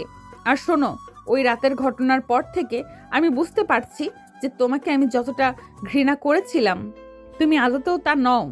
ব্যাস, এর বেশি কিছু ভেবো না। নিশি অয়নের খুব কাছে এসে বসে যাতে সে সুপের বাটিটা ধরতে পারে। অয়ন নিশির চোখের দিকে তাকাতেই দেখে সেখানে আগের সে বিষাক্ত ঘৃণা নেই, বরং এক গভীর নির্ভরতা উকি দিচ্ছে। অয়নও নিজের অজান্তেই নিশির প্রতিটি আদেশ মানতে শুরু করেছে। তার ভেতরে নিশির প্রতি এক ধরনের শ্রদ্ধা জন্ম নিয়েছে। নিশি, আপনি যদি এভাবে আমার দিকে তাকান তবে আমি কিন্তু নিজেকে সামলাতে পারবো না। আপনার এই যত্ন আমাকে এক অদ্ভুত ঘোরের মধ্যে ফেলে দিচ্ছে। আমি জানি আপনি আমাকে ক্ষমা করেননি, কিন্তু এই 1 মাসে আমাদের মাঝে যে দূরত্ব ছিল তা যেন অনেকটা কমে এসেছে। দূরত্ব থাকাটাই স্বাভাবিক অয়ন। আমরা কোন পরিস্থিতিতে এক হয়েছি সেটা ভুলে যেও না। তবে হ্যাঁ, এখন থেকে আমি আর তোমাকে আমার শত্রু মনে করি না। তুমি আমার মর্যাদা রক্ষা করেছো, তাই তোমার মর্যাদা রক্ষা করাটাও এখন আমার দায়িত্ব। এখন চুপচাপ ঘুমানোর চেষ্টা করো, আমি তোমার পাশেই আছি। অয়ন আর কিছুই বলল না, কিন্তু তার মনে এক ধরনের স্বস্তি কাজ করছিল। নিশিও বাটিটা সরিয়ে রেখে এক দৃষ্টিতে অয়নের ঘুমানোর দিকে তাকিয়ে রইল। তাদের মধ্যে আগের মতো সেই তীব্র দ্বন্দ্ব আর এখন নেই, বরং এক শান্ত শীতল রসায়ন দুজনের হৃদয়ে জায়গা করে নিচ্ছে, যা তারা নিজেরাও স্বীকার করতে পারছে না। বিকেলের ফিকে হয়ে আসা রোদ ব্যালকনির এক কোণে এসে পড়েছে। 1 মাস সেবা পাওয়ার পর অয়ন এখন পুরোপুরি সুস্থ, তবে তার মনে প্রশান্তি নেই। সে রেলিং ধরে বাইরের দিকে অপলক দৃষ্টিতে তাকিয়েছিল। নিশি 2 কাপ চা নিয়ে ধীর পায়ে অয়নের পাশে এসে দাঁড়ায়। কি ব্যাপার অয়ন, একা একা এভাবে ব্যালকনিতে দাঁড়িয়ে কি ভাবছিস? বিকেলের হাওয়ায় কি তোর শরীরের ব্যথার চেয়েও বেশি আরামদায়ক মনে হচ্ছে? চাটা নিয়ে নিজেকে একটু চাঙ্গা কর। না নিশি, ব্যথা এখন প্রায় নেই বললেই চলে। আমি আসলে আকাশ দেখতে দেখতে একটা কথা ভাবছিলাম। কথাগুলো অনেক দিন ধরে মনের ভেতর বিষের মতো জমছে, কিন্তু সাহস করে আপনাকে কোনো দিন জিজ্ঞেস করতে পারিনি। আজ কেন জানি মনে হচ্ছে জিজ্ঞেস না করলে আমি পাগল হয়ে যাব। আজ যখন মুখ খুলেছিসই তবে বলেই ফেল। আমি জানি তুই আমাকে নিয়ে খুব দ্বিধায় আছিস। কি এমন গোপন কথা যা বলতে তোর এত সংকোচ? নিশি, এই যে গত 1 মাস ধরে আপনি আমার প্রতিটি দিন এত এত যত্ন নিলেন, এত কেয়ার করলেন, সেটা কেন? আপনি কি সত্যি আমাকে মন থেকে ক্ষমা করে দিয়েছেন, নাকি আমাকে নিজের স্বামী হিসেবে মনে জায়গা দিয়েছেন, নাকি এটা শুধুই মাত্র আপনার মতো বড় মানুষের দেখানো সস্তা করুণা? সত্যিটা বলবেন কি? অয়ন, এটা আমার কল্পনাও নয়, তোকে ক্ষমা করাও নয়, আবার পুরোপুরি মেনে নেওয়াও নয়। এটা হলো আমার কৃতজ্ঞতা বোধ। আমি তোর প্রতি কৃতজ্ঞ, কারণ তুই নিজের প্রাণের পরোয়া না করে সেদিন আমার সম্মান আর জীবন বাঁচিয়েছিস। নিশি বেঈমান নয় অয়ন। যে তাকে বিপদ থেকে উদ্ধার করে সে তার প্রতিদান দিতে জানে। ব্যাস, এইটুকু ছাড়া আর অন্য কিছু ভেবে নিজেকে ধোঁকা দিস না। নিশি, আমার একটা বিষয় এখনো মাথায় ঢোকে না। আপনি কেন নিজের বাবার বিরুদ্ধে লড়ছেন? তিনি তো প্রভাবশালী মানুষ। হ্যাঁ, তিনি জোর করে আমার মতো একটা সাধারণ ছেলের সাথে আপনার বিয়ে দিয়েছেন, সেটা অন্যায়। কিন্তু তাই বলে নিজের বাবাকে ধ্বংস করার জন্য এত বড় ঝুঁকি নেওয়া কি ঠিক? রক্ত তো শেষ পর্যন্ত ওনারই আপনার শরীরে। তুই ভাবছিস আমি শুধু বিয়ের অপমানে এই পথ বেছে নিয়েছি? না অয়ন, বিষয়টি অতটা সস্তা নয়। আমি জানি আমার বাবা অত্যন্ত অসৎ একজন মানুষ। তিনি ক্ষমতার আড়ালে এমন সব জঘন্য কাজ করেন যা শুনলে তোর আত্মা কেঁপে উঠবে। তিনি জনগণের সেবক হওয়ার মুখোশ পরে আসলে জনগণের রক্ত চুষে খাচ্ছেন। আমি ওনার সন্তান হতে পারি, কিন্তু তার আগে আমি একজন স্বাধীন মানুষ। একজন মানুষ হিসাবে আমি একজন ভক্ষকের প্রশ্রয় দিতে পারি না। সমাজ সেবার নাম করে তিনি যে পাপের রাজত্ব গড়েছেন তার বিনাশ হওয়ার প্রয়োজন। নিশি, আপনার মনের ভেতরে যে এত বড় একটা আদর্শ বাস করে তা আমি কোনোদিন কল্পনাও করতে পারিনি। আমি ভেবেছিলাম আপনি শুধু দাম্ভিক আর জেদি, কিন্তু আজ আপনার কথা শুনে আপনার প্রতি আমার শ্রদ্ধা কয়েক গুণ বেড়ে গেল। নিশি, এখন থেকে আপনি এই যুদ্ধে আর একা নন। আমি আপনার যোগ্য কিনা জানি না, তবে আমি কথা দিচ্ছি এখন থেকে আমি আপনার ঢাল হয়ে থাকব। আপনার প্রতিটি বিপদে আমি ছায়ার মতো পাশে দাঁড়াবো। যুদ্ধটা অনেক বেশি পিচ্ছিল হবে অয়ন। বাবা যখন বুঝতে পারবেন তার পায়ের নিচের মাটি কে কাটছে, তখন তিনি কাউকেই রেহাই দেবেন না। তুই কি সত্যিই তৈরি? এই পথের শেষ হয়তো অন্ধকার অন্ধকার জেলখানায় কিংবা মর্গে হতে পারে। ফিরে যাওয়ার পথ কিন্তু এখনো খোলা আছে অয়ন। আমি মরতেও রাজি নিশি, কিন্তু আপনার বিশ্বাসের অমর্যাদা হতে দেব না। আপনার এই সত্যের লড়াইয়ে আমার যা কিছু শক্তি আছে তা নিয়ে আমি ঝাঁপিয়ে পড়তে চাই। আমাকে শুধু অবিশ্বাস করবেন না, ব্যাস এটুকু থাকলেই হবে।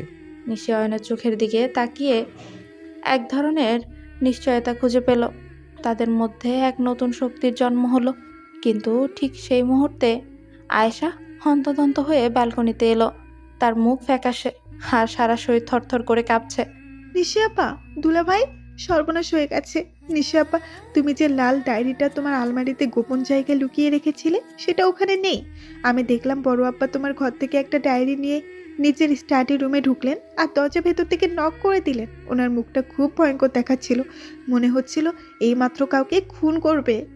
কি বললি? বাবা আমার ডায়েরি পেয়েছে? ওই ডায়েরিতে তো বাবার সব অবৈধ মাদকের ডিলিং আর বড় বড় অপরাধীদের গোপন লিস্ট লেখা ছিল। ওটা তো আমার ব্রহ্মাস্ত্র ছিল অয়ন। বাবা যদি ডায়েরিটা পড়ে ফেলেন তবে আজই আমাদের এই বাড়িতে শেষ রাত হতে চলেছে। উনি আমাদের দুজনকেই শেষ করে দেবেন। নিশি, আপনি শান্ত হন, ঘাবড়ালে চলবে না। আমাদের এখনই কিছু একটা করতে হবে। চলুন স্টাডি রুমের দিকে যাই।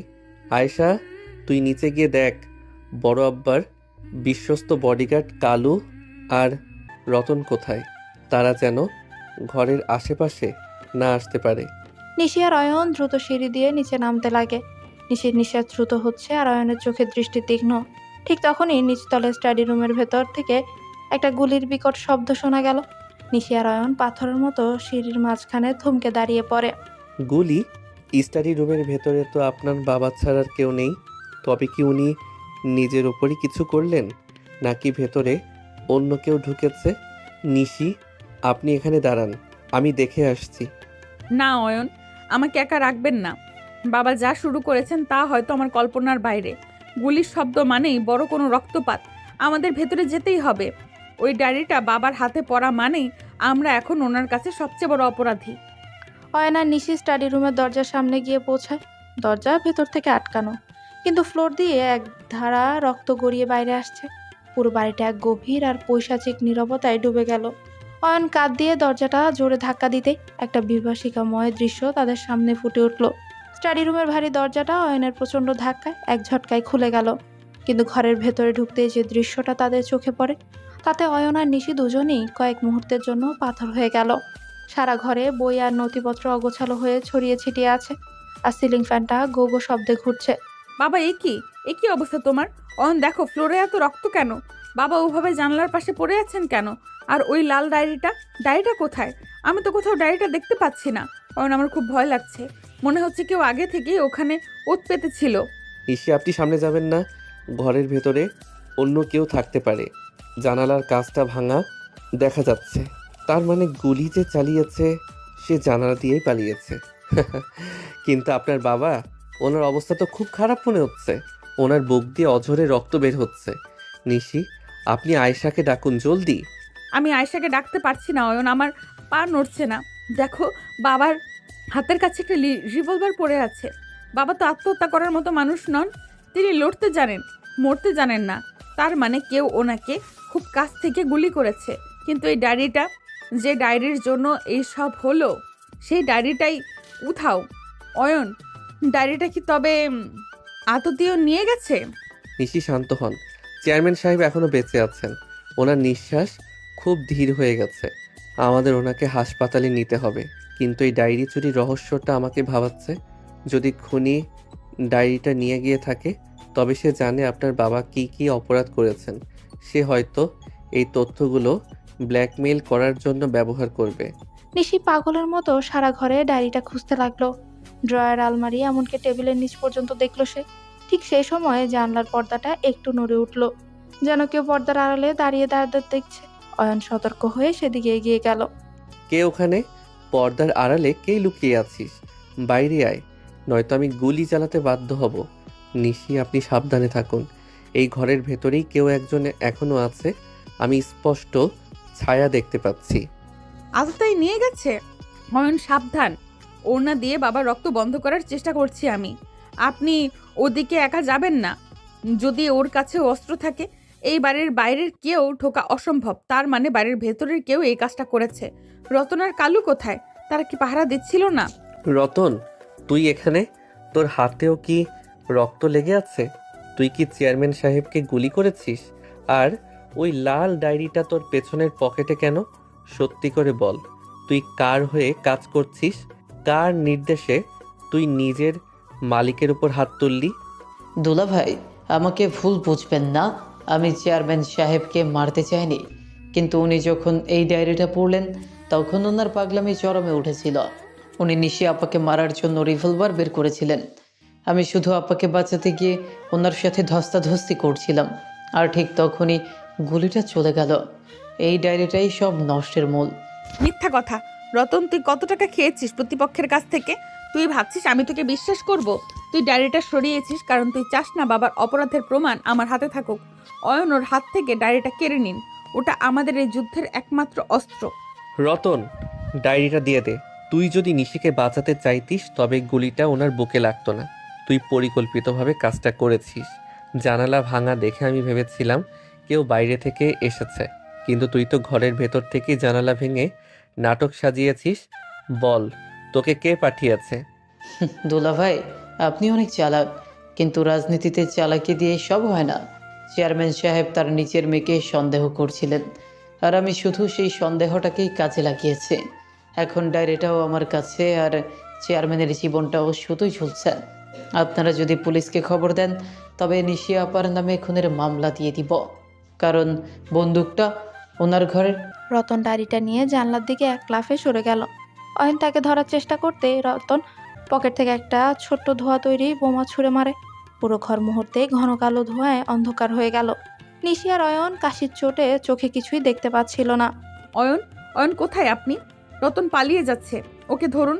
ডায়েরিটা চলে গেলে আমরা বাবাকে ধরবো কি করে? অয়ন, আপনি কি শুনতে পাচ্ছেন? আমার নিঃশ্বাস নিতে কষ্ট হচ্ছে। নিশি, ভয় পাবেন না, আমি এখানেই আছি। ধোঁয়া সরলে আমরা বের হব। রতন অনেক বড় জালে ফেসেছে। ও জানে না যে ডায়েরিটা ও নিয়ে গেছে সেটা আসলে ডুপ্লিকেট।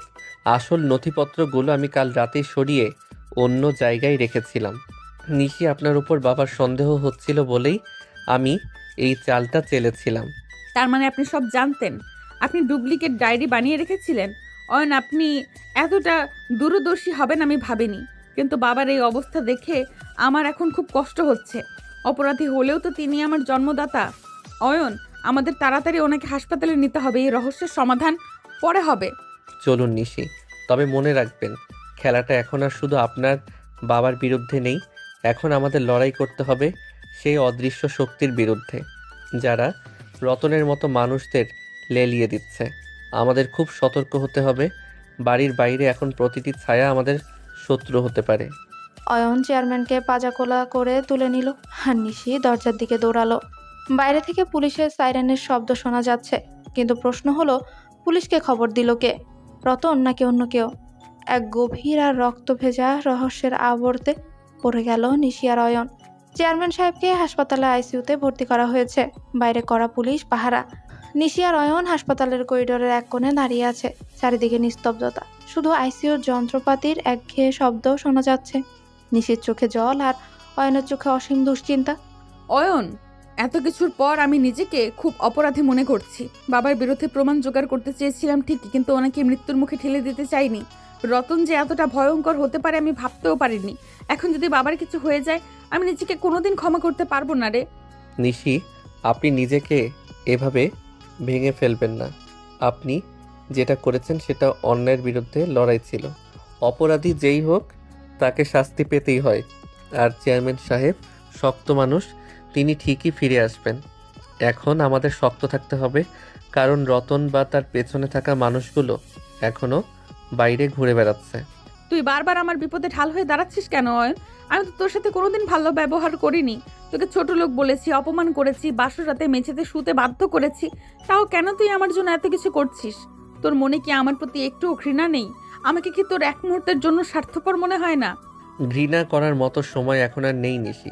আপনি যখন আমার পিঠের ক্ষত পরিষ্কার করছিলেন তখনই আমি বুঝেছিলাম আপনার এই কঠিন হৃদয়ের ভেতরেও একটা কোমল মন আছে। আমি হয়তো আপনার স্ট্যাটাসের সমান নই, কিন্তু আপনার মনের খুব কাছে পৌঁছাতে চাই। এই রহস্য, এই লড়াই, সব কিছুর মাঝখানে আমি শুধু আপনাকে একটু শান্তিতে দেখতে চাই। কথা বলতে বলতে অয়ন দেখলো নিশির শীতে বা আতঙ্কে থরথর করে কাঁপছে। এসির ঠান্ডা আর মানসিক চাপে নিশি প্রায় জ্ঞান হারানোর মতো অবস্থা। অয়ন আলতো করে নিশির কাঁধে হাত রাখে। হঠাৎ অয়নের এই স্পর্শে নিশি চমকে তার দিকে তাকায়। অয়নের চোখে এখন আর কোনো ভয় নেই, আছে এক গভীর মায়া। তুই আমাকে ছেড়ে যাবি না তো অয়ন? আমার এখন মনে হচ্ছে এই পৃথিবীতে তুই ছাড়া আমার আর কেউ নেই। বাবা যখন সুস্থ হয়ে ফিরবেন তখন হয়তো আমাকে ত্যায্য করবেন, আমার থাকার কোনো জায়গা থাকবে না। তুই কি তখন আমার পাশে থাকবি, নাকি সুযোগ বুঝে প্রতিশোধ নিবি আমার ওপর? নিশি, আমি আপনার হাতটা যখন একবার ধরেছি, মরার আগে আর ছাড়বো না। আপনি চেয়ারম্যানের মেয়ে হন বা সাধারণ কোনো মেয়ে, আমার কাছে আপনি শুধু আমার নিশি। আজ থেকে এই লড়াইটা শুধু আপনার নয়, আমাদের দুজনের। আমরা একসাথে এই জট খুলব আর সব অপরাধীর মুখোশ খুলে দেব। তোর এই একটা কথা আমাকে অনেক সাহস দিচ্ছে অয়ন। জানিস, আমি আগে কোনো দিন কাউকে বিশ্বাস করতে পারিনি, কিন্তু আজ তোর চোখের দিকে তাকিয়ে মনে হচ্ছে আমি পৃথিবীর সবচেয়ে নিরাপদ আশ্রয়ে আছি। তোর এই মায়া আমাকে তোর প্রতি ভীষণভাবে দুর্বল করে দিচ্ছে। তুই কি বুঝতে পারছিস আমার মনের অবস্থা? অয়ন নিশির কপালে আলতো করে একটা চুমু খেলো। সে স্পর্শে নিশির সারা শরীর এক অন্যরকম বিদ্যুৎ খেলে গেল। তাদের এই রোমান্টিক মুহূর্তটা রহস্যের কালো মেঘের মাঝে যেন এক ঝলক সোনালি রোদ। নিশি চোখ বন্ধ করে অয়নের বুকে মাথা রাখে, কিন্তু তাদের এই ঘনিষ্ঠতা আড়াল থেকে কেউ একজন দেখছিল। নিশি, আমাদের এখনই সজাগ হতে হবে। মনে হচ্ছে হাসপাতালেও আমাদের উপর নজর রাখা হচ্ছে। রতন একা এই কাজ করেনি। এই চক্রান্তের পেছনে বড় কোনো রাঘব বোয়াল আছে যে চায় না আপনার বাবা মুখ খুলুক। চলো আইসিইউ এর সামনে যাই। আমাদের প্রতিটি মুহূর্ত এখন দামি। চল অয়ন, আমি তৈরি। তোর হাত আমার হাতে থাকলে আমি এখন মৃত্যুকেও জয় করতে পারি। আমরা দেখাবো যে সত্য আর ভালোবাসার জয় সব সময় হয়। যারা আমাদের ক্ষতি করতে চায় তাদের আমি দেখে নেব। নিশি আর অয়ন হাত ধরাধরি করে করিডোর দিয়ে এগিয়ে চললে। তাদের এই দৃঢ় পথচলা জানান দিচ্ছিল যে তারা এখন আর অসহায় নয়। এক গভীর রহস্য আর নতুন প্রেমের সংমিশ্রণে তাদের জীবন এখন এক নতুন মোড় নিয়েছে। হাসপাতালের কেবিনে বসে অয়ন আর নিশি এখন সেই আসল লাল ডায়েরির পাতাগুলো উল্টাচ্ছে। চেয়ারম্যান সাহেব আইসিইউতে জমে আর মানুষের লড়াই করছেন, আর এদিকে বাইরে অয়ন আর নিশি সেই অদৃশ্য শত্রুর মুখোশ খুলতে মরিয়া হয়ে উঠেছে। এই দেখ অয়ন, ওই পাতার কোডগুলো ভালো করে লক্ষ্য কর। ওখানে শুধু বাবার নাম নেই, ওখানে অন্য কারোর সই আছে। এসকে, এই এসকে আসলে কে? আমার মনে পড়েছে বাবার সব পলিটিক্যাল মিটিংয়ে একজন লোক সব সময় ছায়ার মতো থাকতো। তুই কি ওনাকে চিনিস? এসকে? নিশি, এটা তো ওনার ডানহাত সাকলাইন চৌধুরী, কিন্তু সে তো চেয়ারম্যান সাহেবের জানের বন্ধু বলে পরিচিত। রতন কি তবে ওনার নির্দেশেই কাজ করছিল? নিশি, ভালো করে দেখতো, এখানে কি কোনো আর্থিক লেনদেনের কথা লেখা আছে? সাকলাইন কেন আপনার বাবার ক্ষতি করতে চাইবে? কারণ সাকলাইন নিজেকে আগামী নির্বাচনে দাঁড়াতে চায়। বাবা সরে গেলে তার পথ পরিষ্কার হয়ে যাবে। এই দেখ, এখানে লেখা আছে মিল থেকে পাওয়া চালের অর্ধেক সাকলাইনের গুদামে যাবে। তার মানে সাকলাইন আর বাবা দুজনেই সমান অপরাধী। বাবা জেলে গেলে সাকলাইনও ঢুকবে, তাই সে বাবাকে চিরতরে সরিয়ে দিতে চাইছে। রহস্যের জাল যখন খুলতে শুরু করেছে তখনই নিশি উত্তেজনায় কাঁদছিল। অয়ন আলতো করে নিশির হাতটা নিজের হাতের মুঠোয় নেয়। নিশি শান্ত হওয়ার জন্য অয়নের কাঁধে মাথা রাখে। বাইরে তখন প্রবল বৃষ্টি হচ্ছে, আর ঘরের ভেতরের পরিবেশটা থমথমে অথচ এক অদ্ভুত মায়ায় ঘেরা। নিশি, আপনি এতটা ঘাবড়াচ্ছিস কেন? আমি তো আছি। সাকলাইন যত বড় পলিটিশিয়ানই হোক না কেন, এই ডায়েরিটা হাতে থাকলে তাকে আমরাই নিয়ন্ত্রণ করব। তবে আমাদের খুব সাবধানে পা বাড়াতে হবে। আপনি কিন্তু আবার আগের মতো একা একা বেরিয়ে যাবেন না। এখন থেকে আমরা যা করব একসাথে করব। তুই কি জানিস অয়ন, এই ডায়েরিটা পড়তে গিয়ে আমার নিজেরও ঘৃণা লাগছে। আমার বাবা এতটা নিচে নামতে পারেন তা আমি ভাবতে পারিনি। তবে সবচেয়ে বড় সত্যি কি জানিস, এই বিপদের দিনে আমি তোকে খুঁজে পেয়েছি। তুই না থাকলে আমি হয়তো এই রহস্যর সমাধান করতে গিয়ে আগেই হারিয়ে যেতাম। পরিস্থিতির শিক্ষা নিশি। আমি যখন ছোট ছিলাম তখন থেকেই প্রতিকূলতার সাথে লড়াই করছি। তবে আপনার মতো একজন জেদি আর সাহসী মেয়েকে সামলানোই ছিল আমার জীবনের সবচেয়ে বড় চ্যালেঞ্জ। এখন তো দেখছি আপনি আমার উপর অনেকটা নির্ভরশীল হয়ে পড়েছেন। খুব কি খারাপ লাগছে আমার সাহায্য নিতে? তুই এতটা ধৈর্যশীল কিভাবে রে? ধ্যাৎ, ফাজলামি করবি না একদম। আমি তোর উপর নির্ভরশীল নই, আমি শুধু তোর সাহসের ভাগ নিচ্ছি। তুই যদি মনে করিস আমি তোর প্রেমে পড়ে গেছি, তবে ভুল ভাবছিস। আচ্ছা শোন, সাকলাইনের গোপন আস্তানা শহরের ওপাশে না? আমাদের এক্ষুনি সেখানে হানা দিতে হবে। নিশি কথাগুলো বললেও তার চোখের চাহনিতে অন্য কিছু ফুটে উঠছিল। সে অয়নের জামা বোতাম নিয়ে নাড়াচাড়া করছে, যা তার অবচেতন মনের দুর্বলতার বহিঃপ্রকাশ। অয়ন মুচকি হেসে নিজের চিবুকটা আলতো করে ছুঁয়ে দেয়। আপনি আমার প্রেমে পড়েছেন কিনা সেটা সময় বলবে নিশি, কিন্তু আপনার এই মায়াবী চোখের দিকে তাকালে আমার মনে হয় আমি 1000 বছর আপনার জন্য অপেক্ষা করতে পারি। এখন এসব রোমান্টিকতা থাক, আগে সাকলাইনকে ধরতে হবে। রতন নিশ্চয়ই ওখানেই আছে। আমরা যদি ওদের হাতে নাতে ধরতে পারি তবেই চেয়ারম্যান সাহেবের উপর হামলার বিচার হবে। ঠিক আছে, চল। কিন্তু অয়ন, তুই সাবধানে থাকবি। সাকলাইনের লোকগুলো অনেক বেশি বিপজ্জনক। আমার জন্য তুই আর রক্ত ঝরাস না, তা আমি একদমই চাই না। তোর পিঠের ক্ষতটা এখনো পুরোপুরি শুকোয়নি। তুই কি সত্যিই পারবি এই লড়াইয়ে টিকে থাকতে? আপনি সাথে থাকলে আমি হিমালয় জয় করতে পারি নিশি। চলো বাইকটা বের কর, আজ রাতের মধ্যে সব পাপের হিসাব হবে। সাকলাইন জানবে যে চেয়ারম্যানের মেয়ে আর তার জামাই দাবার গুটি নয়, তারা এখন এই খেলার রাজা আর রানী। নিশি আর অয়ন হাসপাতালের পেছন গেট দিয়ে বেরিয়ে এলো। বৃষ্টির ঝামটায় দুজনে ভিজে একাকার। অয়ন বাইক স্টার্ট দিতে নিশি তার পেছনে বসে তাকে শক্ত করে জড়িয়ে ধরে। বৃষ্টির শব্দে নিশির মনের চাপা অনুভূতিগুলো যেন আজ মুক্তি পেতে চাইছে। অয়ন শোন, আজ আমাদের কিছু হয়ে যায়, তবে মনে রাখিস, তোকে আমি আর ঘৃণা করি না, বরং তুই আমার জীবনের সবচেয়ে সুন্দর ভুল। তোকে আমি কোনোদিন বলতে পারবো না হয়তো, কিন্তু তুই আমার জন্য অনেক বড় আশ্রয়। চুপ কর পাগলি, আমাদের কিচ্ছু হবে না। আপনি শুধু আমাকে জাপটে ধরে থাকেন। আজ সাকলাইনের সাম্রাজ্য গুড়িয়ে দিয়ে আমরা আমাদের নতুন জীবন শুরু করব। তুই কি তৈরি নিশি? হ্যাঁ আমি তৈরি। শুধু চল অয়ন, আজ রাতের শেষ দেখে ছাড়বো। রহস্যের জট যেমন খুলবে, তেমনি আমাদের জীবনের নতুন অধ্যায়ও আজ থেকেই শুরু হবে। বাইকের গতি বাড়তে নিশি তার মুখটায় অয়নের পিঠে গুজে দেয়। অন্ধকারের মাঝে হেডলাইটের আলোয় তারা এগিয়ে চলল সাকলাইনের গোপন ডেরার দিকে। এক ভয়ঙ্কর উত্তেজনা আর গাঢ় রোমান্টিকতায় সিক্ত হয়ে তারা তাদের জীবনের সবচেয়ে বড় মিশনে নামলো। বৃষ্টির ঝাপটা উপেক্ষা করে অয়ন আর নিশি সাকলাইন চৌধুরীর নির্জন বাগান বাড়ির সামনে এসে থামলো। চারদিকে ঘুটঘুটে অন্ধকার, মাঝে মাঝে পাহারাদারদের টর্চের আলো এদিক সেদিক ঘুরে বেড়াচ্ছে। নিশি আর অয়ন অত্যন্ত সাবধানে পেছনের দেয়াল টপকে ভেতরে ঢুকে। অয়ন দেখ, ওই জানলার পাশে রতন দাঁড়িয়ে আছে, আর ভেতরে সাকলাইন চৌধুরী বসে হাসছে। ওদের সামনে ওই লাল ডায়েরিটা রাখ। ওরা বোধহয় ভাবছে এটাই আসল ডায়েরি।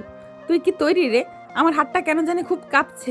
নিশি, আপনি একদম ভয় পাবেন না, আমি তো আপনার পাশেই আছি। ওই ডায়েরিটা খোলার সাথে সাথে ওরা বুঝতে পারবে ওদের হার হয়েছে। আপনি শুধু আমার পেছনে থাকবেন, কোনোভাবে আগে আসবেন না। সাকলাইন অনেক ধূর্ত লোক, ও যে কোনো সময় অস্ত্র বের করতে পারে। তুই বারবার নিজেকে কেন বিপদে ফেলিস অয়ন? আমার জীবনের চেয়েও তোর নিরাপত্তা এখন আমার কাছে বেশি দামি। শোন, যদি কিছু হয়ে যায় তুই আমাকে ফেলে পালিয়ে যাবি। তুই আমার জন্য অনেক রক্ত ঝরিয়েছিস, আর না। চুপ করুন নিশি, আপনাকে ছাড়া আমি কোথাও যাব না। আপনি যখন আমাকে জড়িয়ে ধরে বাইকে বসেছিলেন তখনই আমি মনে মনে ঠিক করেছি আপনাকে আমি কোনো দিন একা হতে দেব না। এখন চলুন, জানালা দিয়ে ভেতরে ঢোকার এটাই সুযোগ। অয়ন জানলার কাজ সরিয়ে অতি সাবধানে ভেতরে ঢুকে নিশিও তার পিছু পিছু এলো। সাকলাইন চৌধুরী তখন ডায়েরির পাতাগুলো উল্টে অবাক হয়ে যাচ্ছে, কারণ সেখানে নিশি আর অয়নের বিয়ের কিছু মজার ছবি আর ব্যঙ্গাত্মক সব কথা লেখা ছিল। রতন, তুই এটা কি নিয়ে এসেছিস? এই ডায়েরিতে তো অপরাধের কোনো চিহ্নই নেই, সব ভুয়া নথিপত্র আর এই নিশির হাতের লেখা ফালতু সব কথা। আসল ডায়েরিটা কোথায়? তুই কি আমাকে ধোকা দিচ্ছিস? চেয়ারম্যানের মেয়ে তোকে ঘোল খাইয়ে ছেড়েছে আর তুই বোকার মতো এটা নিয়ে পালিয়ে এসেছিস? স্যার, আমি তো ওটা নিশি আপার ঘরের গোপন ড্রয়ার থেকেই নিয়েছে। নিশি আপা এটা ডুপ্লিকেট বানিয়ে রেখেছিল, আমি বুঝতে পারিনি। স্যার, আমাকে একটা সুযোগ দিন, আমি এখনই গিয়ে আসলটা নিয়ে আসছি। সেই সুযোগ আর পাবেন না রতন। আসল ডায়েরি এখন পুলিশের কাছে যাওয়ার অপেক্ষায়। সাকলাইন সাহেব, আপনার খেলা শেষ। চেয়ারম্যান সাহেবকে মারার চেষ্টা আর তার গোদামে হামলা, সব কিছুর প্রমাণ এখন আমাদের হাতে। আপনি ভেবেছিলেন চেয়ারম্যানের মেয়েকে দুর্বল দাবার গুটি বানাবেন? বড় ভুল করেছিলেন। অয়ন আর নিশিকে দেখে সাকলাইন চৌধুরী তার ড্রয়ার থেকে রিভলভার বের করার চেষ্টা করতেই অয়ন তার উপর বাঘের মতো ঝাঁপিয়ে পড়ে। দুজনের মধ্যে প্রচণ্ড ধস্তাধস্তি শুরু হয়। নিশি চিৎকার করে অয়নকে সাবধান করছিল। রতন পাশ থেকে ছুরি নিয়ে এগোতেই নিশি তার হাতের উপর ভারী একটা ফুলদানি দিয়ে সজোরে আঘাত করে। রতন, তো সাহস তো কম না। যে বাড়িতে নুন খেয়েছিস সেই বাড়ির মালিকের ওপরই ছুরি চালাস? তোর মতো বেঈমানদের জায়গা জেলখানায়। অয়ন, তুই সাবধানে থাক, ওর হাতে পিস্তল আছে, তুই সরে আয়। নিশি, আপনি দূরে সরুন। সাকলাইন, আপনি নিজেকে অনেক বড় রাজনৈতিক নেতা মনে করেন তো? আজ সাধারণ মানুষের কাছে আপনার মুখোশ খুলে যাবে। এই যে আসল ডায়েরির কপি আমার কাছে, আপনার সব মাদকের ব্যবসা আর খুনের হিসেব এখানে নথিবদ্ধ আছে। অয়ন সাকলাইনের হাত মুচড়ে পিস্তলটা কেড়ে নেয় এবং তাকে দেয়ালেতে চেপে ধরে। সাকলাইনের লোকগুলো ছুটে আসতে না আসতেই বাইরে পুলিশের সাইরেন বেজে ওঠে। অয়ন আগে থেকে বুদ্ধি করে পুলিশকে খবর দিয়ে রেখেছে। পুলিশ এসে সাকলাইন আর রতনকে হাতকড়া পরায়। অয়ন, তুই পারলি, তুই সত্যিই পেরেছিস রে। এ ভয়ঙ্কর মানুষগুলোকে তুই একাই সামলে নিলি। ধস্তাধস্তির সময় কোথাও কেটে গেছে। এদিকে আয় তো, আমি একটু মুছে দেই। আপনি এতটা অবাক হচ্ছেন কেন নিশি? আমি তো বলেছিলাম আপনাকে রক্ষা করা আমার কর্তব্য। রক্ত তো সামান্য ব্যাপার। আপনার এই জয় দেখার জন্য আমি সব করতে পারি। কিন্তু এখন আপনি কি আমাকে সত্যি মন থেকে মেনে নেবেন, নাকি বিপদ কেটে গেলে আবার সে আগের মতো আমার সাথে খারাপ ব্যবহার করবেন? তুই একটা আস্ত পাগল অয়ন। এই বিপদের মাঝেও তুই এইসব কথা ভাবছিস? আমি তোকে ঘৃণা করতাম কারণ আমি তোকে চিনতে পারিনি, কিন্তু আজ তুই যে সাহসিকতার দেখালি তাতে আমি নিজেকে তোর চরণে সঁপে দিতেও দ্বিধাবোধ করব না। তুই আমার স্বামী না হলে হয়তো আমি আজ বেঁচেও থাকতাম না। নিশি, আপনার চোখেই প্রথম মায়া দেখতে পাচ্ছি।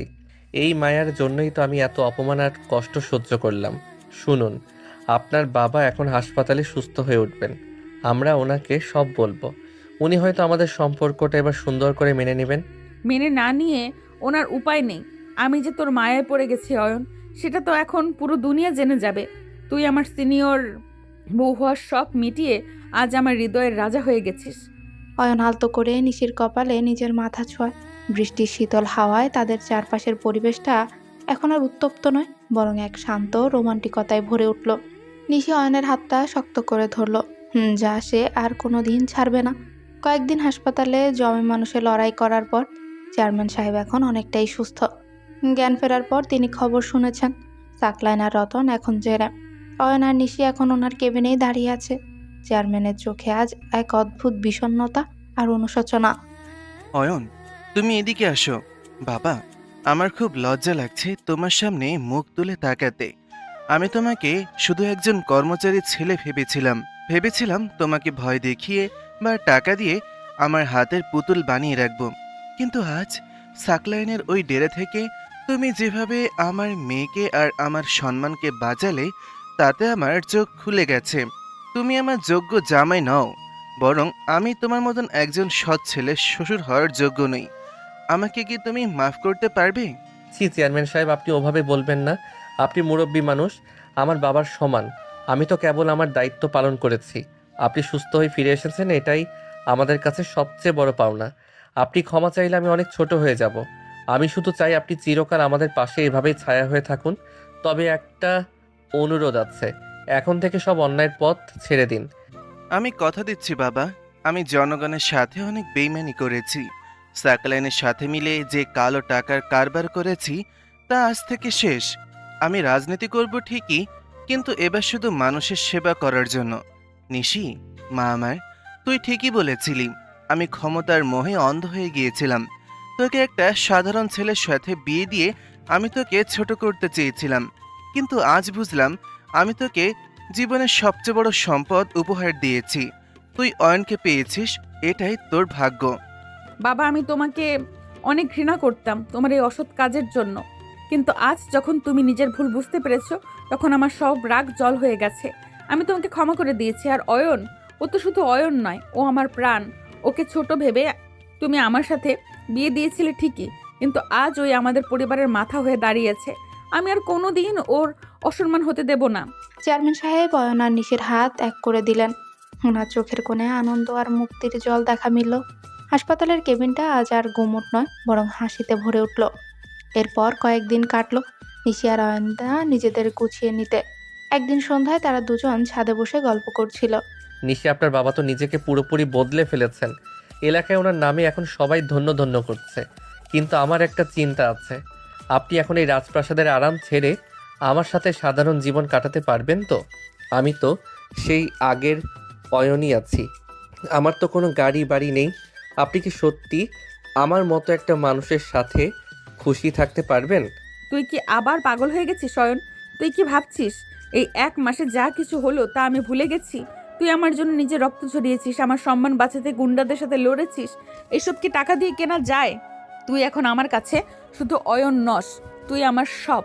তোর সাথে পুরে ঘরে থাকতেও আমার কষ্ট হবে না, কারণ আমি জানি সেখানে আমি নিরাপদ থাকবো। আপনি অনেক বদলে গেছেন নিশি। সেই প্রথম দিনের কথা মনে পড়লে আমার হাসি পায়।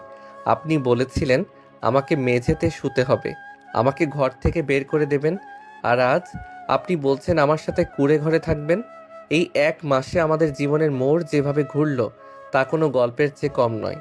আমি আপনাকে কথা দিচ্ছি নিশি, সারা জীবন আপনাকে এভাবেই হাসি খুশি রাখবো। শোন অয়ন, তুই এখন থেকে আমাকে আর আপনি বলে ডাকবি না।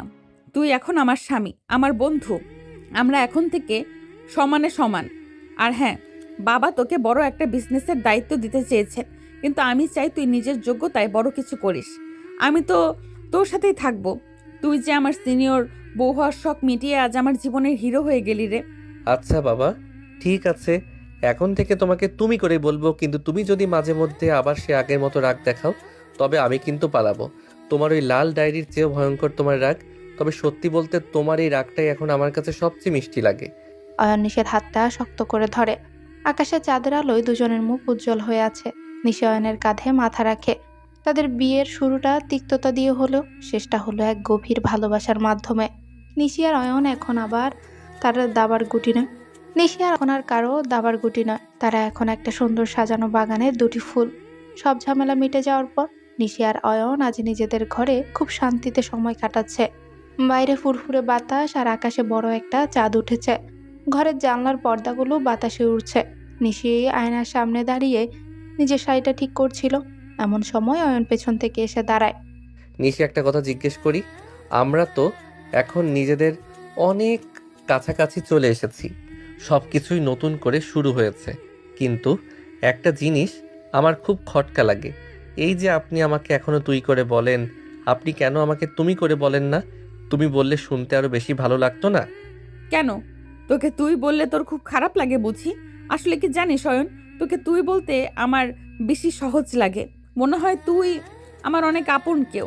তুই বললে একটা অন্যরকম অধিকার পাওয়া যায়। অনেক মানুষ তো অনেককে তুমি বলে, কিন্তু তুই বলার মাঝে যে আলাদা টান আছে সেটা তো অন্য কিছুতে নেই। তোকে তুই বলতে আমার বেশি আপন আপন লাগে রে। তা তো ঠিক, কিন্তু আপনি তো এখন আর আগের সেই নিশি নেই। আপনি এখন আমার স্ত্রী। আমরা দুজনে মিলে একটা নতুন জীবন শুরু করছি। আপনি যখন আমাকে তুমি বলবেন তখন আমার কাছে মনে হবে আমি আপনার যোগ্য কেউ। তুমি বললে আমারও শুনতে খুব ভালো লাগবে। একবার বলেই দেখুন না কেমন লাগে। আচ্ছা বাবা, ঠিক আছে, এত যখন করে বলছিস, আসলে হুট করে তো অভ্যাস পাল্টানো যায় না। ঠিক আছে, এখন থেকে তোমাকে তুমি করেই বলবো। খুশি তো এখন?